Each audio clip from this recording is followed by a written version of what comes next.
Hi అండి. నమస్తే. Welcome to my channel Hema diaries. So, ముందుగా అందరికీ మహాశివరాత్రి శుభాకాంక్షలండి.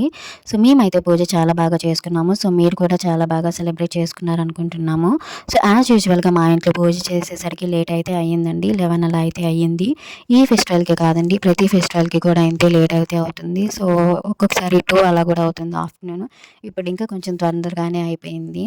సో, ప్రసాదాలైతే అమ్మ ప్రిపేర్ చేస్తున్నారండి. వన్స్ ప్రసాదాలు కంప్లీట్ అయిన తర్వాత నేను కూడా పూజ కంప్లీట్ చేసేసానండి. రోజు నాకు కాలభైరవ అష్టకం చదువుకునే అలవాటైతే ఉంటుంది. సో, అందులోని ఇవాళ మహాశివరాత్రి కాబట్టి ఎంత లేట్ అయినా కాలభైరవ అష్టకం చదువుకొని పూజ కంప్లీట్ చేయాలనుకున్నాను. సో, అలానే కాలభైరవ అష్టకం చదువుకొని పూజ అయితే కంప్లీట్ చేసేసానండి.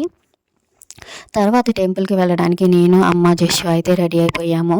సో, టెంపుల్ అయితే మాకు వాకబుల్ డిస్టెన్స్ కాబట్టి ఎంత లేట్ అయినా పర్లేదు, త్వరగా వచ్చేసేయొచ్చు అని చెప్పేసి త్వరగా అయితే వెళ్ళామండి. సో, టెంపుల్‌లో నేను ఎక్కువ వీడియోస్ అయితే తీయలేదు. ఒక చిన్న వీడియో క్లిప్ తీశాను. సో, అదే ఇక్కడ యాడ్ చేస్తున్నాను, చూసేయండి.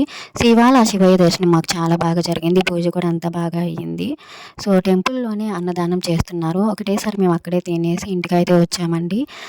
సో, అది అండి ఇవాల్టి video. Thank you for watching this video. So, మీకు ఈ వీడియో నచ్చినట్లయితే తప్పకుండా సబ్స్క్రైబ్ చేసుకోండి. మళ్ళీ కలుద్దాము. బాయ్.